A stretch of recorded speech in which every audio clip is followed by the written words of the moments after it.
Hello students, स्वागत है आप सबका मेरे चैनल पे। ये वीडियो स्टैंडर्ड 9th के लिए है और 9th में हम लोग केमिस्ट्री में आज जानेंगे लेटेंट हीट ऑफ फ्यूजन के बारे में। आपको प्रीवियस वीडियो में लेटेंट हीट के बारे में बताया गया था, साथ ही साथ ये भी बताया गया था कि लेटेंट हीट के 2 टाइप्स होते हैं और उस 2 टाइप्स में से पहले टाइप्स को आज हम लोग एक्सप्लेन करेंगे, जिसका नाम है लेटेंट हीट ऑफ फ्यूजन। तो चलिए जानते हैं, वीडियो में अंत तक बने रहिए। देखिए, लेटेंट हीट ऑफ फ्यूजन होता क्या है? The quantity of heat in joule. आपको एक बात पता होना चाहिए कि हीट और टेम्परेचर जो होता है इसमें काफी डिफरेंस होता है।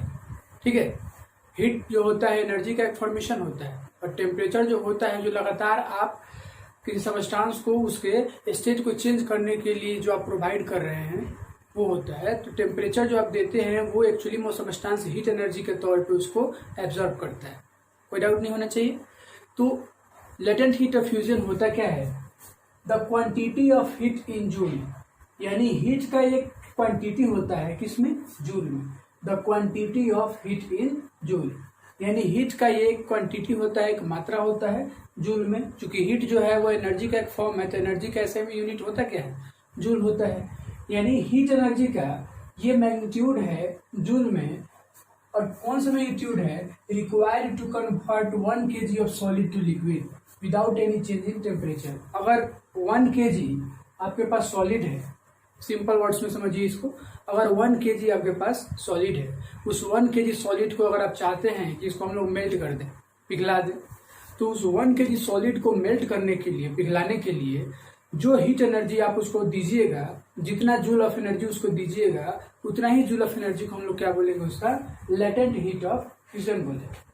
The quantity of heat in joule, यानी हीट का जूल में क्वांटिटी जो कि जरूरत हो किसी सॉलिड सबस्टांस 1 kg मैग्नीट्यूड में कि उसको हम लोग बदल दें लिक्विड में विदाउट चेंजिंग इट्स टेम्परेचर, इसके टेम्परेचर में बिना चेंजिंग किए हुए, तो उसी को हम लोग क्या बोलते हैं? लेटेंट हीट ऑफ फ्यूजन बोलते हैं। ठीक है, 1 kg सॉलिड है, उस 1 kg सॉलिड को अगर आप चाहते हैं कि इसको हम लिक्विड बना दें, तो लिक्विड बनाने के लिए आपको कुछ ना कुछ वहां पे हीट एनर्जी अप्लाई करना पड़ेगा।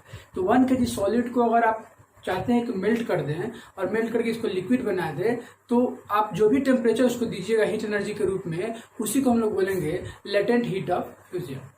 कोई दिक्कत नहीं होना चाहिए। अब एक आंकड़ा है यहाँ पे 1 kg आइस। सपोज अगर 1 kg आइस, ये एग्जाम्पल से और एक क्लियरली समझ में आएगा। 1 kg आइस आपको दे दिया गया और ये बोला जाए कि 1 kg आइस को आप मेल्ट करके और इसको लिक्विड बना दीजिए, यानी वाटर बना दीजिए। तो उस 1 kg आइस को मेल्ट करने के लिए, पिघलाने के लिए आपको 3.34 इंटू 10⁵ जूल एनर्जी को खर्च करना पड़ेगा। यानी हमने यहाँ लिखा क्या है? 3.34 इंटू 10⁵ जूल जो है ये है latent heat of fusion of ice. क्या है? Latent heat of fusion of ice. 1 kg ice को अगर हमें वाटर में कन्वर्ट कर देना है, तो उसके लिए जो हीट एनर्जी हम उसको देंगे, वही हीट एनर्जी उस सबस्टांस के लिए क्या कहलाएगा? लेटेंट हीट ऑफ फ्यूजन कहलाएगा। यानी 3.34 इंटू 10⁵ जूल पर kg, ये क्या है? तो ये आइस का लेटेंट हीट ऑफ फ्यूजन है। आपको कल के वीडियो में बताया गया था, पिछले वीडियो में, कि लेटेंट हीट ऑफ फ्यूजन हो या लेटेंट हीट ऑफ इवेपोरेशन हो, इन दोनों में जो टेम्परेचर होता है वो चेंज नहीं होता है, वो मतलब सेम रहता है, वो कंटिन्यू रहता है। जितना पे स्टार्टिंग पर है उतना ही पे फाइनल पे भी रहता है। ये टेम्परेचर कभी भी चेंज नहीं होता है। उसी बात को यहाँ दिखाया भी गया है। The temperature in latent heat of fusion doesn't change even heat is supplied continuously.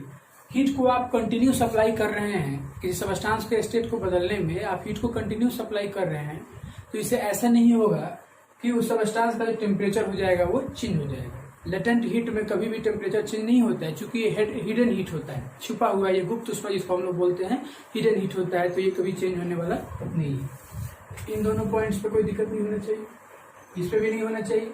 कोई पूछे कि आइस का लेटेंट हीट ऑफ फ्यूजन बताओ, तो आप क्या बोलिएगा? 3.34 इंटू 10⁵ जूल पर kg।